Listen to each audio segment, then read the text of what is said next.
আমরা যদি প্রত্যেক পদে পদে শাস্ত্রকে মেনে চলি, তাহলে যেমনি আমরা নীরোগ থাকবো, তেমনি আমাদের আকর্ষণ ক্ষমতাও কিন্তু অনেকাংশে বেড়ে যাবে।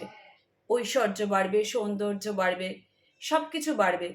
কিন্তু প্রত্যেক পদে পদে কিন্তু শাস্ত্রকে মেনে চললে আর রক্ষা নেই। কে কি করবে, কোথায় যাবে? যেমন খাওয়া কখনো জুতো পরে উচিত নয়, দাঁড়িয়ে উচিত নয়, বিছানায় বসে উচিত নয়। কিন্তু এটা কি সম্ভব যে রাস্তাঘাটে চলতে ফিরতে কাজে বেরালে জুতো পরে খেতেই হবে? কিন্তু তার কিছু নিয়ম আছে।